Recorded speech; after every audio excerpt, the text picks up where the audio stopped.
Hello, anyone in Salame, everybody who's here. Thank you for being here. Who knows this song?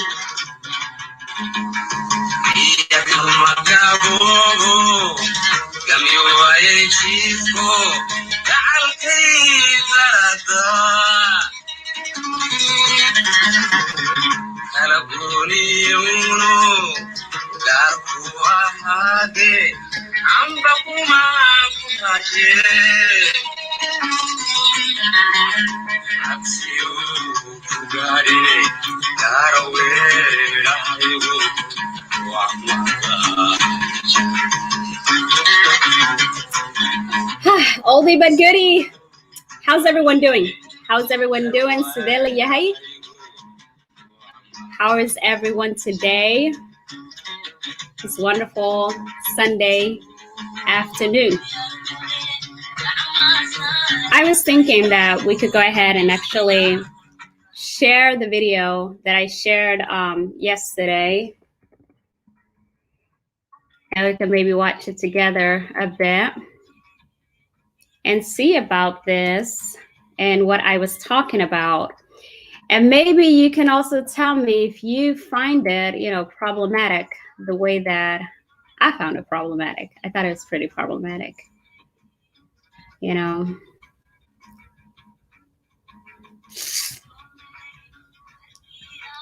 Let's go ahead and look at it.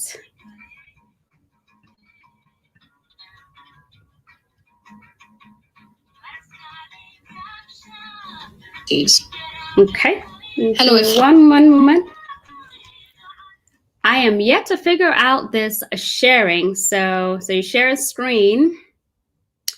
Ooh, this is nice. Chrome tab. Oh, okay. Can everybody see what I'm looking at? Okay. Ooh, what about the audio? All right, let's try it. Let us try it real quickly. Thank you so much for... Hello, Ifrah. Thank you so much for giving me the opportunity to talk about today's topic. So it's not a secret that misogyny is widespread in Somalia and Somali communities. Although for some odd reason, we as Somalis tend to pretend that it isn't common. And sometimes we might even go out of our way in our the men in our lives who showcase misogynistic traits. I think somewhere down the line, we've almost sensitized misogyny as being part of our culture, as Somalia is a very patriarchal nation. But one thing which we cannot conceal is information, which highlights how big of a problem misogyny actually is in Somali communities. So on a daily basis, I search for news that is of interest to Somali girls and women for my website, The Haybad. I tend to focus on English keywords, as the majority of our audience is English speaking. But the other day, I decided to expand my search and include certain Somali keywords. The keywords that I used were very simple. Gabar, which is girl, and naag, which is woman. Keep in mind that the suggested results or predictions on both Google and YouTube are based on factors such as popularity and search frequency. The suggested terms that came up were incredibly shocking. For the keyword gabar, some of the following results were produced. Gabar Somali o laga duuba video xun. Roughly translated, this would be an explicit video of a Somali girl. Gabar la kufsada o video laga duuba, video of a girl who was raped. So I decided to look for, in comparison, what would come up if I just keyed in the English term girl. And what was produced were mainly results that were relating to song titles with the word girl in its name. For the keyword naag, some of the following results were produced. And I have to give a disclaimer here because the results are incredibly explicit. Naag al-ghada ayan wasay. I ... a married woman. I don't even think I would be able to say that word on YouTube, but the second one that came up was naag silka kalaheso, a woman who is spreading her vagina. So again, I searched for the English term woman just to see what would come up. And again, most of the results that were produced were related to songs that had the word in its title. So what does this tell us? Men's misogynistic attitudes have been shown to be associated with men's perpetration of sexual violence against women. Searching for videos of girls and women in sexually vulnerable states indicates that sexual deviant behavior is a huge problem with Somali internet users. As I stated before, suggested results or predictions are based on popularity and search frequency. This means that these terms are being keyed in so much that just by typing normal keywords like gabar and naag, YouTube and Google automatically assume that we're searching for the shocking terms that I had just read out loud. So this is just one example of how prevalent and pervasive Somali men showcase their misogyny online. I could talk about this topic for hours, but I will conclude it here. Thank you so much, Ifrah, for having such an important discussion. It is crucial that we continue exposing these type of misogynistic behaviors so that we can openly identify the many problems that Somalia is facing that all have their roots in misogyny. All right, so let me see how to stop the share. Stop share. And it's me again. So what do you guys think about that? What do you think about the fact? And the following program is a UWTV classic. Hold on. Okay, had to get rid of that. So what do you think about that? Is this a cause for concern? Yeah, is this a cause for concern? Let me hear your thoughts.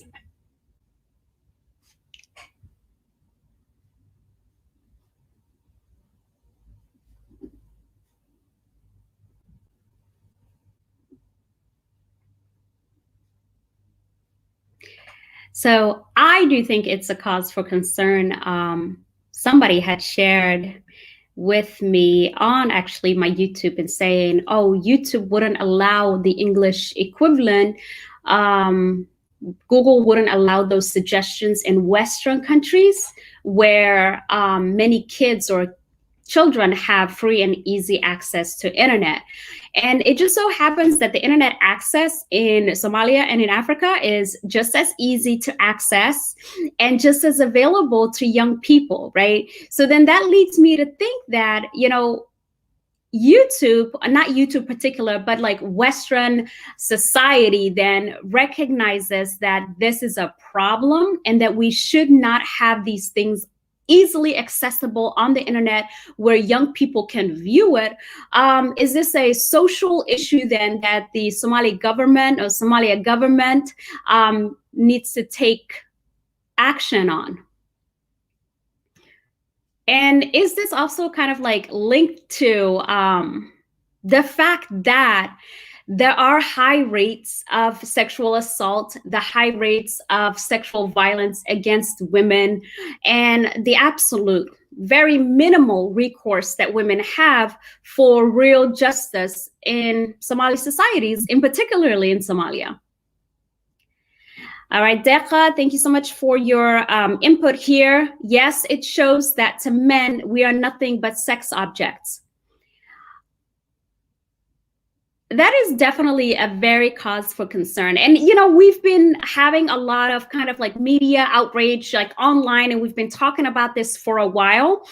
And I always like to think about like the root causes, the underlying reasons, the root causes, like why do we have these things happen in our society? Like what is the reason? And, we need to not look always at the symptoms. Like a sexual assault and rape are usually applications of misogyny, like the misogyny and the disdain and the contempt and the utter hate for women comes first, right? That comes first. And then the applications come after that. Okay. So the applications of misogyny, like the sexual assault, and the rape, and just the disregard, for, just like the disregard for women and women's bodies and women's, lives. So the dehumanization, you know what I mean?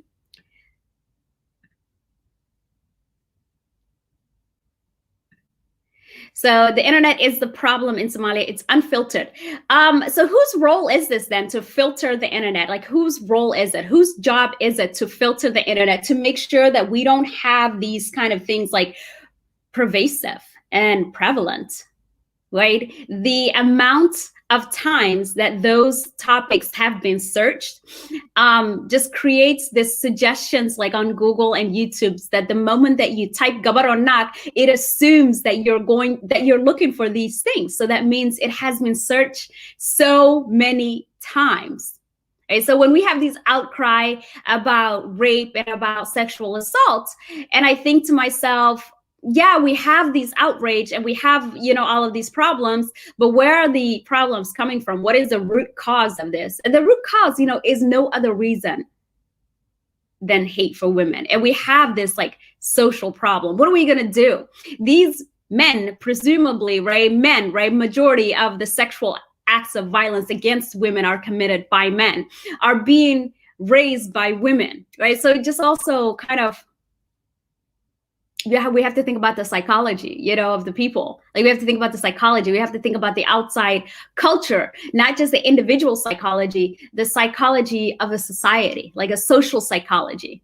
Like how prevalent is that utter hate and disdain and contempt for women that these things are normalized and they're just regular, deregular, everyday stuff. It's like you looking for a recipe for a cake online. That's how much it's searched for. And for me, I thought to myself, like, this is a real problem, right? And how do we get to solving this kind of problem? How do we get to solving this kind of problem? What kind of suggestions really do you have today to get to the bottom of something like this? Other than, we know this, we know these things. We know that women are considered sex objects, right? There's an unfiltered internet, and the internet is quite fast in Africa, and everybody and their mama has, a lot of people have access to it. Cell phone usage is, incredibly prevalent all over the world, right? A lot of people in the world have cell phone and cell phone access and internet access.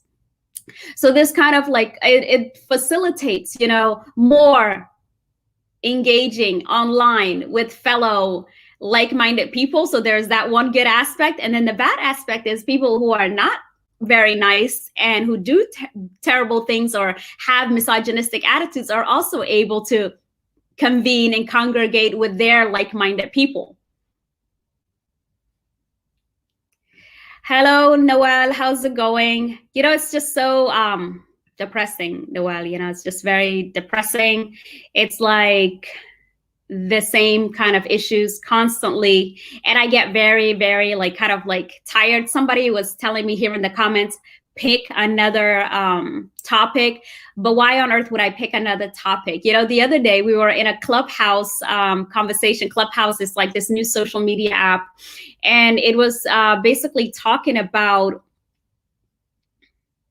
I kind of lost my train of thought there, but I was in this Clubhouse conversation and people were talking about how easy on the internet now it is to be racist, it is to be sexist, it is to like decimate or share information positively, but also really negative and bad information. And it's gotten me to thinking a lot, like how what is the role of the society, you know, to regulate this? What is the responsibility on the government to regulate these kind of things?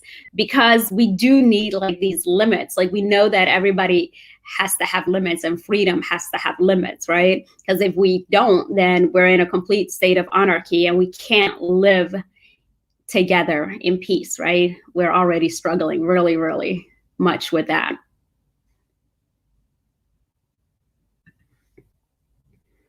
So education is the key. Education has to be the key, but education in a way that I was reading this article one time, and it was about a Jewish Holocaust survivor, and he said that he was suspicious of education because he saw educated physicians gassing, you know, or putting young children or people in gas chambers. He saw, you know, educated engineers building gas chambers. And so education really is important, but purposeful education, right? Education that really talks about how important it is that people are safe and how important people's personal dignity, human dignity just is, right? How do we get across to other people that other people actually matter just as much as you do? It seems very common sense to some of us, but obviously due to the issues that we have in the world, we know that it's not common sense. We know that it's not widely practiced all over the world and that people are dehumanized all the time.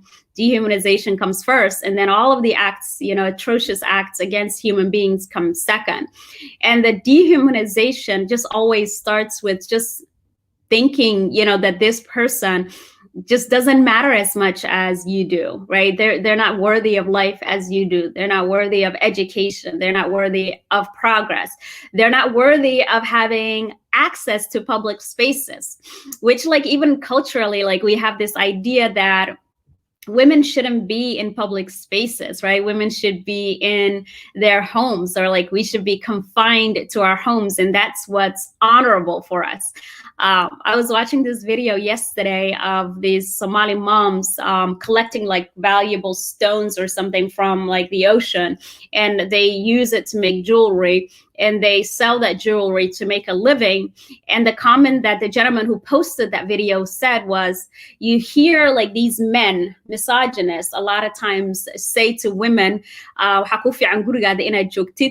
when women want to be in leadership positions, and when women want to share, you know, the decisions of the society with men, but they never say that these poor moms who are collecting stones just to make jewelry, to make a living, that they deserve to stay home, right? That they deserve inay nasazan.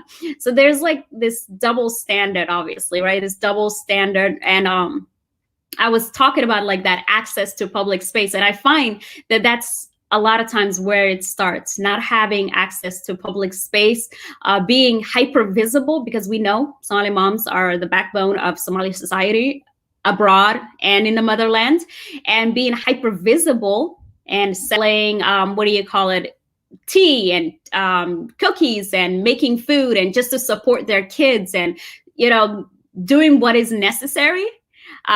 Where a lot of the men aren't, but then at the same time, we don't have access to the important decision-making roles and positions in the society either.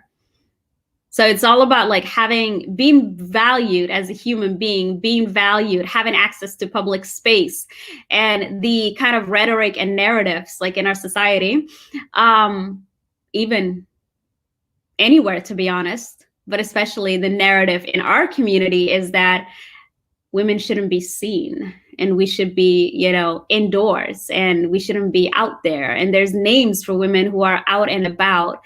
It's Lorecto and things of that nature, right? So there are underlining reasons, and there are underlining things that cause like the application of misogyny. And the application of misogyny is actually what comes later, right? The dehumanization, the patriarchy, the ideology that deems men more important in terms of their lives, more important in terms of having access to opportunities in society, more important for leadership position. All of these things come first before the dehumanization, before the misogyny and the applications of misogyny. So absolutely, like, yeah, I believe in education. I'm an educator, right? But education really, it has to have a purpose. It has to have that purpose of um, equalizing, making sure that people are equal, making sure that people have dignity. So yeah, education is definitely key. What about the problem of this like unfiltered access to internet? And especially like young and old having unfiltered access to internet, right? You're a young person, you don't really know the ways of the world yet, right? You don't know the ways of the world yet. You don't know a lot of things, and you're actively searching for information. And you don't always get the accurate information on the internet. You don't always get the information that you need that really respects other people and takes multiple points of view into perspective. You get information a lot of times that's kind of one-sided, and an adult maybe like that's critically thinking can say, oh, this sounds one-sided, this doesn't sound all the way correct. But a young person might think that this is correct, right? So when we have young people that have unfettered, like unlimited access to information, unlimited access to the internet, and they're curious about the way that their bodies work. They're curious about the opposite sex. They might search for things that really, as parents, we don't want them to, but they're curious about the information. So this also then talks about the kind of like sex education that people receive, that Somali children or young people receive. And I imagine that there is probably not a lot of sex education, in Somalia. When people like mention like sex education and things like that, a lot of times you have this like gasp, like, what is she talking about? Like, sex education is not just about like having sex. It's also about like bodily health. It's about like the correct terminology of your body and of the opposite sex body. It is how to make sure that you take care of it, how to stay safe, I feel like a lot of times we pretend things don't exist.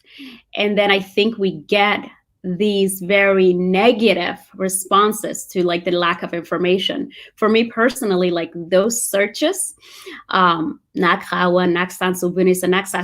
like it speaks of a very like sexually repressed society, and it speaks of a lack of sex education, right? So, and it speaks of the unfiltered and limitless access to internet. It's a dangerous combination. It's a very dangerous combination. And I fear, for like the ramifications of that dangerous combination. A lot of times, like here on the social media, we hear about heinous, crimes happening, and there also not being that infrastructure to investigate and to come, to conclusion exactly what happened to a person and who the perpetrator was. But we have this high access to technology that is limitless and unfiltered, right? And then on the other end, we don't have the education that would teach people how to use the internet as a tool to help learn, about the world in a healthy way, in a way that promotes like healthy discussion. We don't have the sex education either, but you have this young, up and coming, budding young adults that, contrary to Somali parents, belief, do have sexual desires and do act on their sexual desires, but they don't have the accurate information. And I believe that that's why we have these really terrible, searches, because the curiosity is immense. I don't know. For me, I'm like, I can't believe that I'm a parent of a teenager, right? And I'm like, I can't believe young people who have this limitless access to technology and information and not having the critical thinking skills and the discernment yet. And obviously being young and raging, hormones, for lack of a better term, I'm thinking about all of these things, and I think to myself, that is the reason that we have this immense, crude, Google and YouTube searches. I can't even imagine, like, having these similar types of searches here unless it was on a specifically for that purpose, adult website, right? They would be there. Not that there isn't much to be said about American youth's access to porn as well, but there's definitely that conversation as well, that internet usage. So how do we monitor that, and how do we manage that? What are some things as a parent? Leave alone Somalia for a moment. A lot of us are in the diaspora, right? How do we monitor and manage our children's internet access? Because in this day and age, they all have access to it.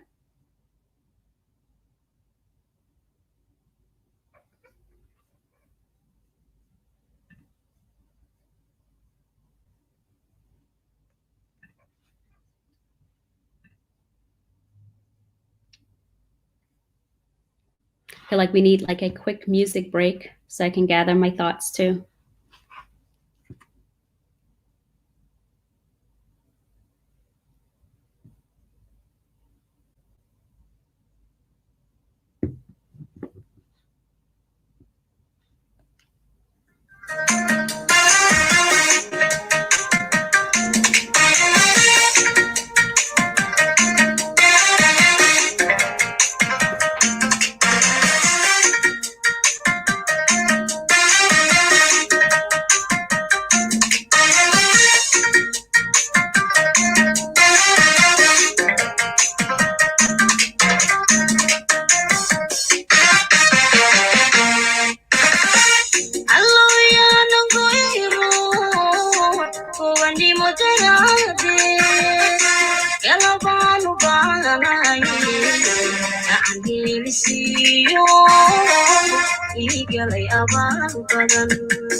I feel like we needed a music break after that really, really heavy topic.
Hello. Nadia, how are you? Satai, how's it going?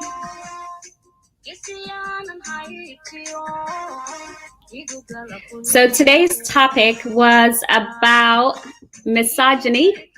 So misogyny on the internet, a place where people can be as anonymous as they want to be, to a degree, because the internet, really, there isn't a lot of privacy.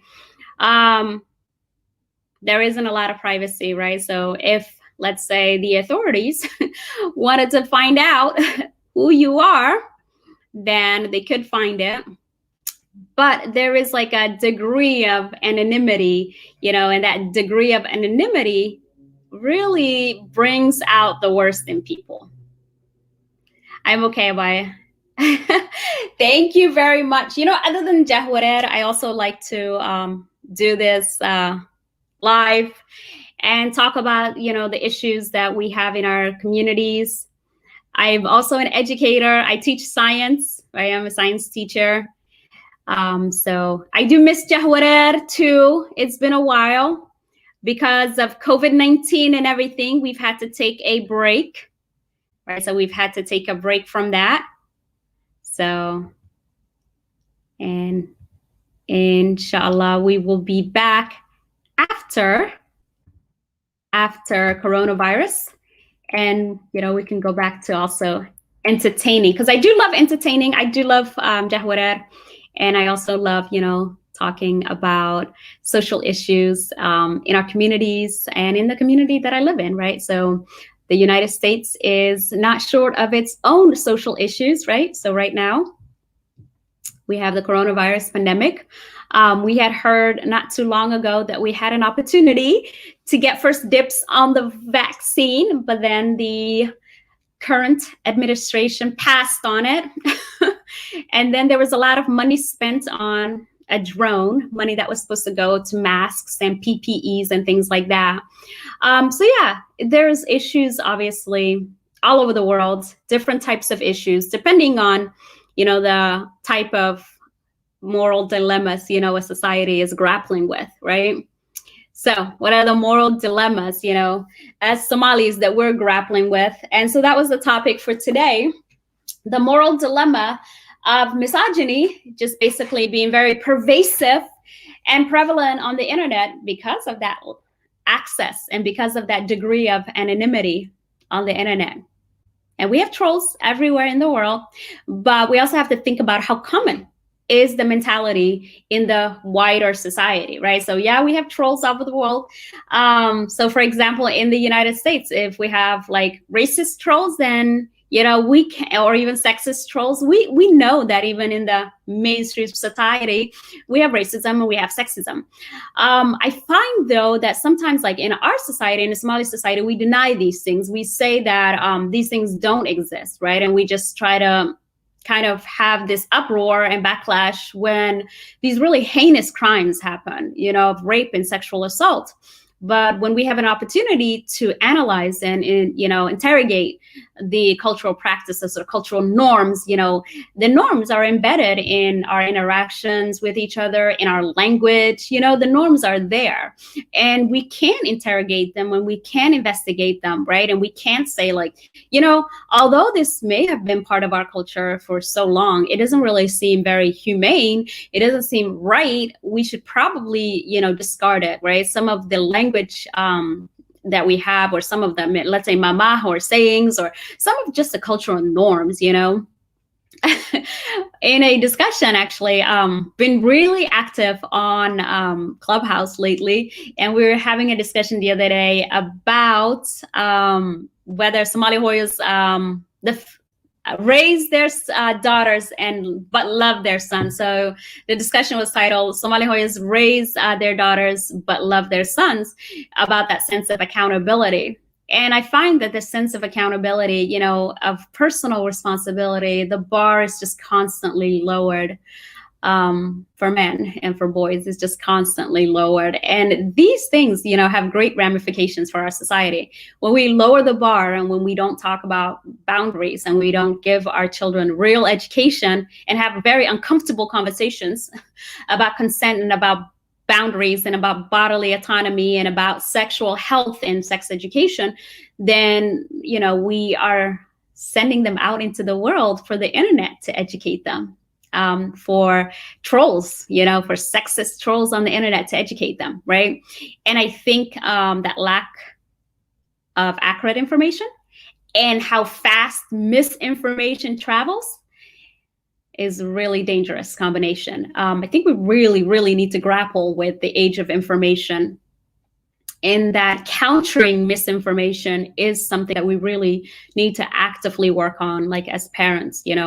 I try to talk a lot personally with my male child, about these things, and I have that responsibility, as a mother, to raise him in a way that it's very clear that other people's bodily autonomy and consent and boundaries matter as much as his does. Not more, not less, matter just as much.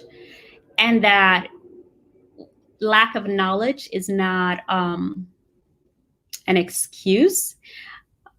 I know in some regards, though, I have to think that as a as an educated person and as someone who constantly thinks about these social issues, I may have a certain privilege that, some may not have. But also, I also think to myself, in the age of information, where information is just very easily accessible, is there an excuse for not knowing? But then, despite the fact that information is easily accessible, there's also that lack of critical thinking, that lack of appreciating multiple perspectives. Now, it's not really specific to Somalis even. It's right here in the society that I live in, a very tribalistic mentality. So even when we have access to information, shifting through the information, right? Like sifting through that information and finding the information that seems to be the most inclusive of everyone in this world. I don't know if everyone has that skill, and I think that it's that skill that all societies really we grapple with. Who does this leave out? Like anything, if we're talking about even the media and film and books and literature, all of that we consume, does it really tell the full story? I don't know. Sahel, they would have to, no offense, right? They would have to be around to do that, right? And the thing is, there is that high rate of absent, Somali fathers, right? So they would have to be around to do that. If they're around to do that, then maybe that could be balanced out. The Hoyas dote on their sons, but raise their daughters. The fathers dote on their daughters, but firmly, raise their sons to be good men. Then with that balance, then maybe, yeah, something could come of that. But are they around to do that? That is the $1 million question. Hi, Abaya. How are you, Zainab? How are you? So just a quick recap of so far what we've discussed was the pervasive, misogyny in the Google and YouTube searches by Somali internet users. And based on these searches, it seems to be primarily male men that would be, be searching these type of things.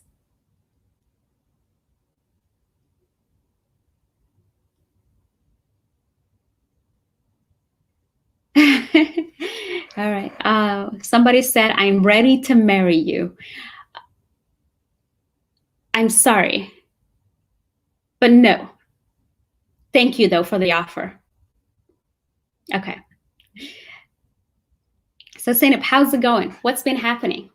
What do you think about these Google searches and YouTube searches that are very, very terrible, very misogynistic? And what do you think is the correlation between that and the general attitude about women in our society, and then the applications of misogyny in the form of sexual assault and rape in our society? Right. Beyond absent fathers, even those present perpetrate misogyny. I imagine so. Yeah, absolutely. I imagine so, because it's embedded in our culture, right? We refuse, like a lot of times, to accept this. We refuse to, myself or maybe Zainab and other women will be screaming at the top of our lungs, like, this is my experience and this is what I have experienced in this culture. And, no, dakhan kena wanaagsan, dakhan kena fiican, dakhan kena suban, just, and I'm like, it's gaslighting, it's just gaslighting. It's just constant gaslighting. Right. I know. Sometimes I need, you need a little break, right? I wanted to tell you guys as well. I am gonna take a little break here soon, go on a little vacation. It's more like a staycation, Corona and everything, but a little staycation. I'll be writing and stuff like that. I'll be sharing my thoughts maybe with writing.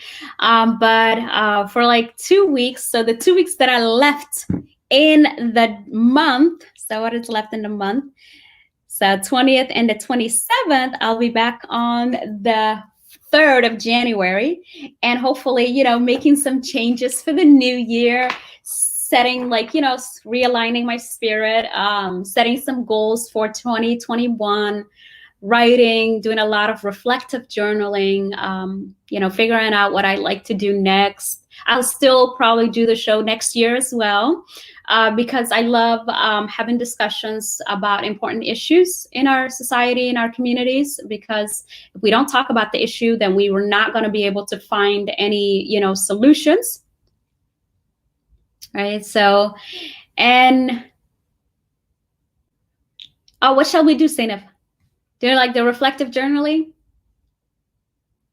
Thank you. I need a break. Like, I need a break this whole year, I think waxaan ka baaqday like this show maybe twice since I started in April. And my goal, like my number one goal, was just consistency. Like, I didn't want to do too much. I was like, on Sunday at 3 p.m, meeshaan aan soo fadhiisanaya, and I just want to talk to the people about things that I've been thinking about. And that's just what I'm going to do. And definitely helped my public speaking, right? It's daunting, at first you're like, oh my gosh, I'm sitting in front of people, and they're not like right in front of me. So I'm the only one that's visible, and I have to talk to them for this time. And sometimes, like my students, they don't participate at all. So sometimes it feels like you're just talking to yourself. But I challenged myself. I was like, I'm going to do this. And I started in April 2020. And I said, every week I'm going to come here,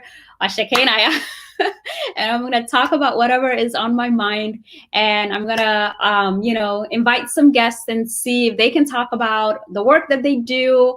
And a lot of my work, obviously, because I'm a Somali woman, I'm interested in, Somali stories, Somali women's stories, and I'm interested in Somali women autonomy and agency.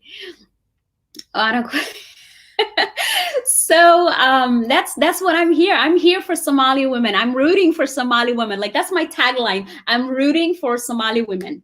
And Somali men are more than welcome here, but my niche, my focus is Somali women. I'm invested in Somali women.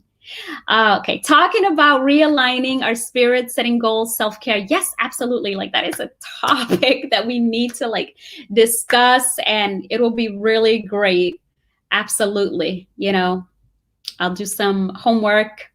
And that's another thing, doing this show just allows me to engage with many people.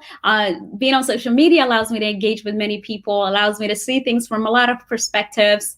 I've done a lot of reading, and it's really good for the spirit. Please, y'all, please, we got to read, okay? We have to read. One way, that you can train your brain to look for accurate information that is, comprehensive and expansive and takes multiple perspectives into consideration is by reading a lot. Read opposing views. Like, even if you don't agree with the person, unless they're very hateful and racist and sexist, then you don't need to waste your time with that. But read about history and sociology and, the human, condition. Really, for me, is just fascinating. I'm actually thinking of, like, I think I've told you guys before, of studying sociology. So I'm a teacher, I'm a science teacher, and I'm thinking of switching from science to sociology, and like teaching, maybe, learning sociology, obviously first, getting a degree in it or two, and then, teaching. Thank you so much. Zainab is, my lovely sister. Thank you so much. Me and Village Auntie Habo Angelica and I were talking about you the other day and how wonderful you are. So thank you so much. Look at Sahel, Horta, you are like, aniga wa ka faiida, wallahi billahi, you be dropping some, gems sometimes. Like, I gotta invite you onto the show, and so you can talk about what you do. Aniga no ka faiidaysana waana ku amrayn. Thank you. Really, you're very helpful. And I love your participation. Really, really appreciate that a lot.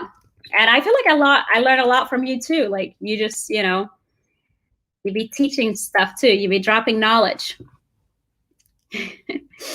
I am also a lifelong learner, so I try to educate myself. Yes, constantly.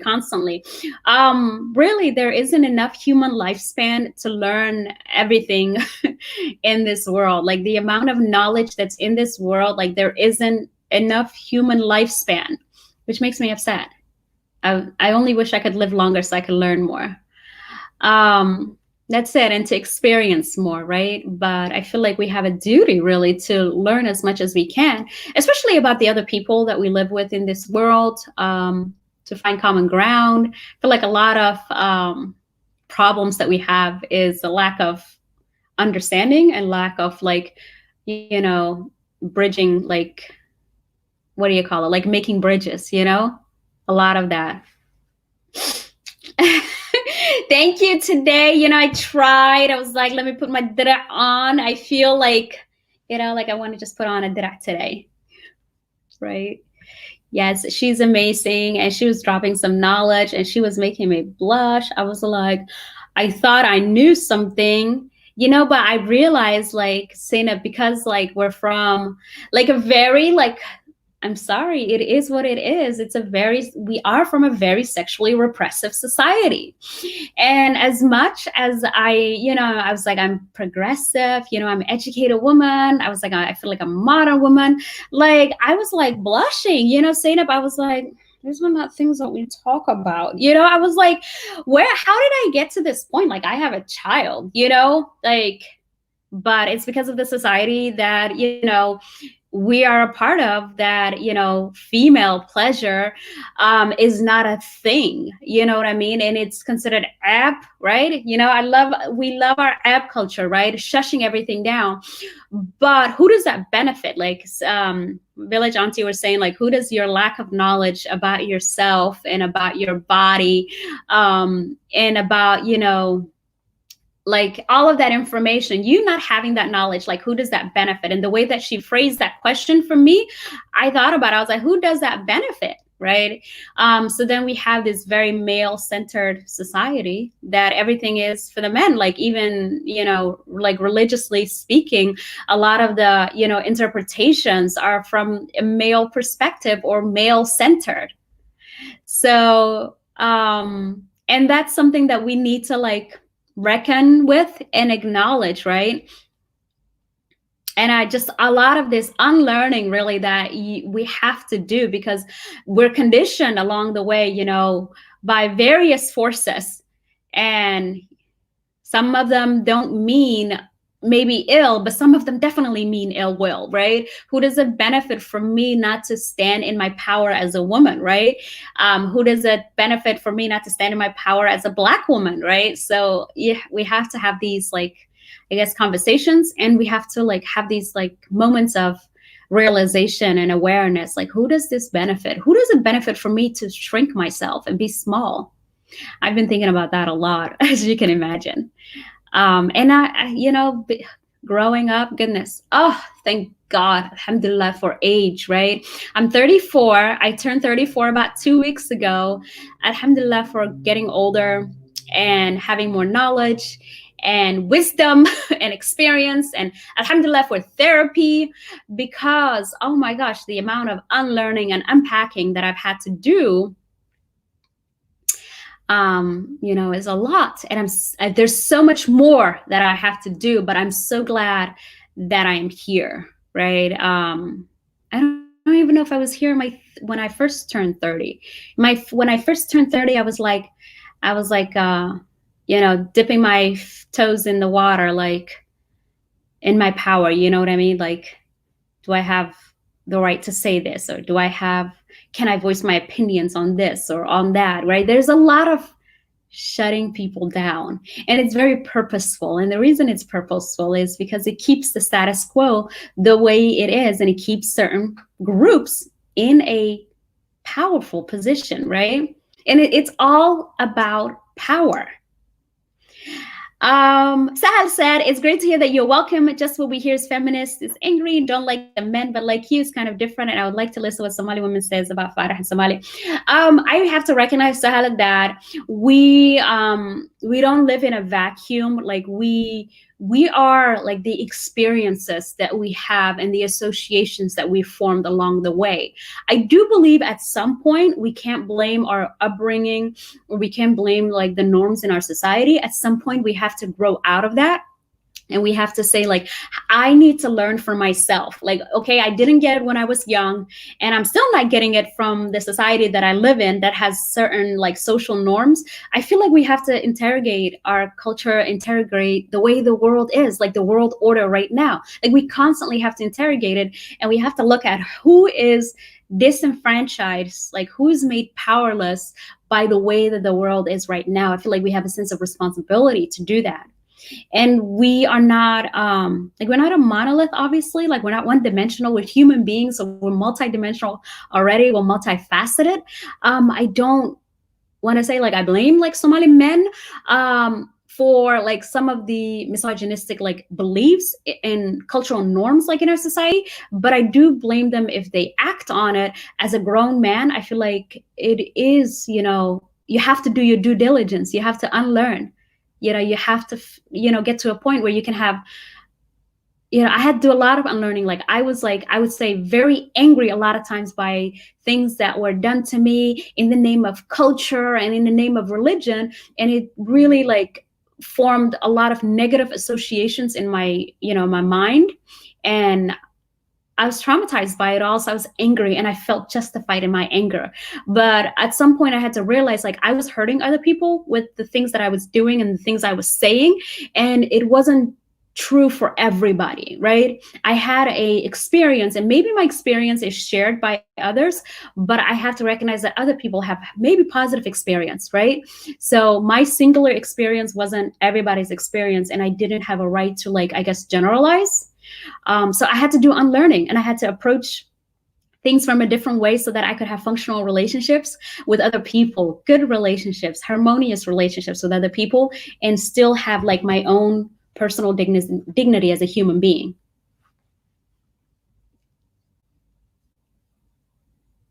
Right. It is exactly like that. And when you study, like, and it's a fascinating thing, when you study white supremacy and racism, you can see the parallels of how power plays out in other societies, right? Power always, like, it plays out in the same way, right? The category or like the defining feature of power may be different, but the way that the power plays out, whether it's gender, whether it's ability, whether it's class, like, power plays out the same way. So when you study white supremacy and racism, you can see like how people in our society, in our community, are disenfranchised in various ways.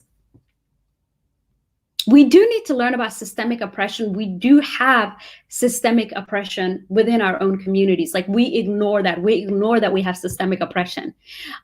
We say we call it tradition. We call it culture, we call it dhaqankeena suban, right? We just ignore it. We just act like it's no big deal. The men a lot of times, the men a lot of times say, you're trying to be westernized, this finger wagging, like, and it's like, no, I just want to be a free human being. I want to speak my mind. I want to have my personal space. I don't want anybody to violate me. I am not here for another human being. I'm just not. I'm here, that's it. I'm here just like another person is here. But like the whole premise that women are here for the service of men is very, very prevalent in our culture. It's a very prevalent, and now like it's even embedded, you know, in the way that we practice faith as well, which is one of the things that could sour faith for women.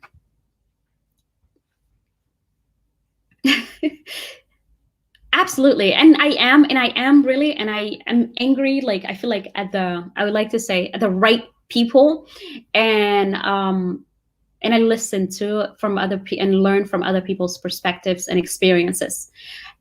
I think like being validated and affirmed and like being heard is like just really important, right? Earlier I had a conversation with she's a younger Somali girl, and she's very interested in like Somali culture. She's from Somaliland, and you know, just the way that she champions, you know what I mean, our culture, especially in the things her and I have in common. Like we love arts, we love like, you know, funky sugante and those kind of things, right? And those are the things that for me personally really have drawn me back into like what it means to be Somali, right? Because all of the negative experiences at first really disconnected me from my community. And I was like, you know what, y'all can keep all of that. I just want to survive. Like, I just want to live now, you know? But like the music and the arts and the literature really has been what's drawn me back to my community. But anyway, she was telling me about how she would watch Ruwaida with her mom, and her mom would like explain everything for her. And her mom would explain like poetry for her and, you know, gabar and like things like that she was also interested in it. But I like the way that her mom took that initiative to explain these things to her and to, you know, elicit like excitement. Whereas for me, it was like, this is our culture. This is what we do. If you don't do this, then you're not Somali. And it's like, whoa, excuse me. Like, I didn't know it was Somali. I had a couple of things to check off, and woo, I'm Somali. I thought the couple of things I could check off was, hey, I'm Somali because I have Somali parents, and they had Somali parents, and they had Somali parents, right? But it these check marks that women have to check off a lot of times. Really, it's not even men. Some men, like sometimes men do, but they also have a greater like redemptive arc, right? If they mess around like markay yarihin and they're just dalinyaro, and later on, you know, they can just be welcomed back into the fold and be like, you know, dalinyaro iska aha, wiil iska aha, it's okay. So what's on, you know. But for a woman, like once you're out, right? And it's like women don't get these redemptive arcs, right? We don't get to be young and like, you know, make mistakes and grow and learn from our mistakes and find our way home later on, because really that's what life is. Life is a journey. Somali women are not, you know, given like this redemptive arc, and we're not given this room and space to be fully human. Right. Exactly. So like, and that's the thing, like people don't want to admit that the prevailing cultural behaviors and attitudes are oppressive to women, right? So, and for a person who's interested in self-preservation, because self-preservation is human nature, a person who rejects those cultural and cultural attitudes and behavior is just deemed like, oh, you're Western and you're not Somali enough. And it's like, but I'm invested in keeping myself. I'm invested in my preservation of self, right? Because you know, your spirit feels it. You know what I mean? Your body feels it. You know when your boundaries are being crossed. Like you know that your body feels it, and you're like, whoa, wait a minute. Like, no, I'm not accepting this. Oh, if you're not accepting this, then you're not Somali. You know, it's like the gatekeepers of what it means to be Somali, right?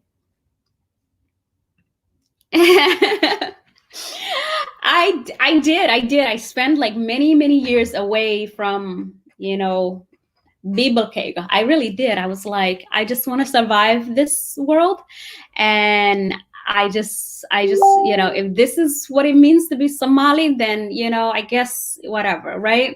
And then later on, like when I rediscovered like arts and like really arts and Somali music and Somali, like, you know, literature, that's when I was like, oh, I like this. Like this speaks to me. Like all of this other stuff wasn't speaking to me. So everybody has like their, I guess, language. It's kind of like a love language, right? So art and music and literature speaks to my soul. It speaks to my spirit. And I was like, that was my avenue. That's the way that. Right.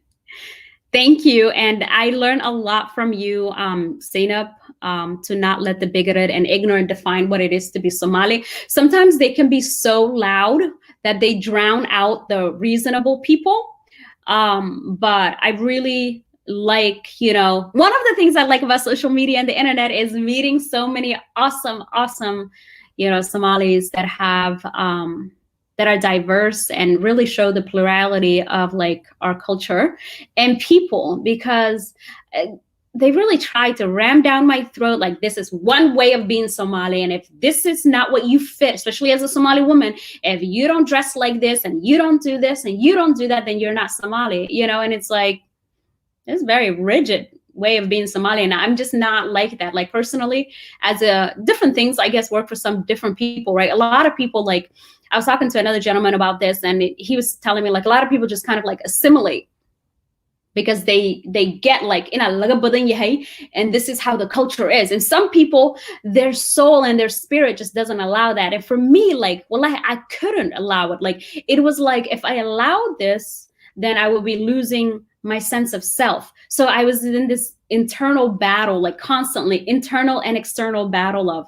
this can't be right, like this can't be the only way I can exist, like this is, and then you grow in your power as a person. The older that you get, the more you unpack your trauma, and the more like you just do a lot of healing. You start to realize those people, they were projecting like a lot of their ideas and their interpretations onto you, so, and like your spirit fighting back was a really good thing for you. But for me, my spirit fighting back, like it got me in a lot of like trouble. And earlier on Twitter, I talked about like, being sent to Kenya for Dhaqan Alis. And, here I was just told you guys that I was like disconnected from my community for a while because I had to figure out like, what does it mean to be Somali that isn't like oppressive and misogynistic, and that isn't, killing my spirit? What does it mean to be Somali that is actually uplifting and adding positive value to my life and not making me compromise so much? And we really do just have to find our tribe. And I'm so glad that you're part of my tribe. And it really is about finding your tribe. Like, I'm so happy with the people. Like, I'm so happy with the people that I have met. Like, I'm so happy with like the tribe that I've formed, like the connections that I've made. It's been so affirming and validating for me. And I'm just really glad for that.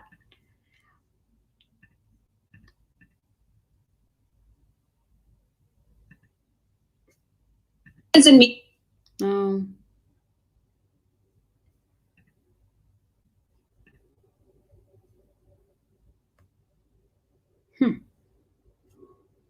All right. Thank you so much, Abaya. Thank you very much. I really appreciate you a lot. And yes, so I'm going to go ahead and I'm taking a break. I'll be back like January 3rd. I will be just, finding my place, like in my mind, finding where I am, like what I want to do, doing a lot of self-care, just relaxing for a bit, reflecting on this crazy year. Like this has been a year. Oh my God, this has been a year. So that's what I'll be doing. And I'll be back in January 3rd. And before that, I'll probably share some things like in writing. So I'll be sharing some writings. And I also want to tell you that my personal page will probably go away. And I'm probably going to make another personal page. So I'm going to make another personal page probably for my super close friends, so that I can have like a separation from like work that I do and, my personal and private life, and maybe share, with my friends and family that are further away, more pictures of myself and family without like the madness that sometimes comes into my comments and to my inbox all the time, everywhere. I'm like, oh my gosh. Right. So yeah. Marka. I will see you on next time. Yes, absolutely. I will make a list. Oh my goodness. Thank you so much, Sahel, that you let me know that, Sahel. The books I read in 2020. Goodness, this has been a reading year. Like, I'm always reading for pleasure. I love reading and I always will.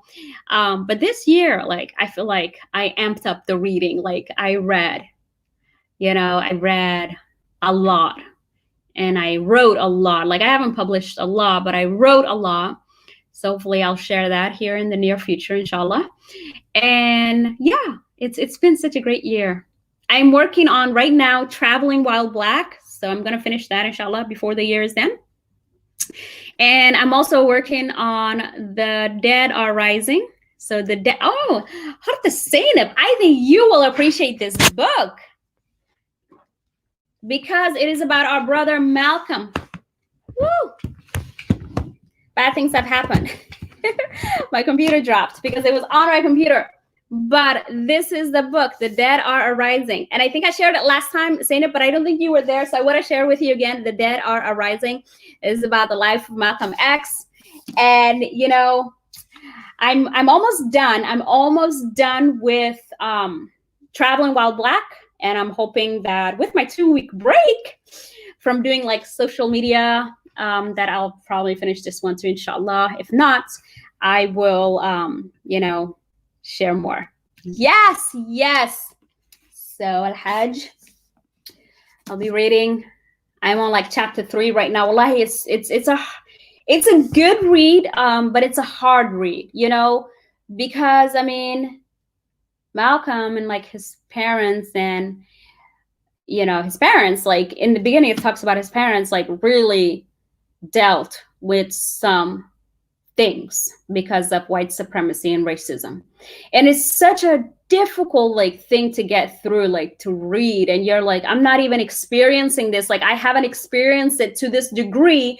And I feel pain. Like, you feel, so every time I read a chapter about it, I have to just put it away. I just have to put it away. And I just like, you know, it's just so hard. And I can't imagine, you know, people that had to live through that. You know what I mean? Like, so, you know, absolutely. It's a good read. And I think, you know, you'll really enjoy it. All right, everybody. Mani Wanaksan, Habi Wanaksan, Ma'salam. I will see you guys January 3rd. And in the meantime, I will share some writing and I'll try to review some of the books that I've read so you can get an idea. All right. Thank you. Thank you. Bye, Manta. See you later. Bye, everyone.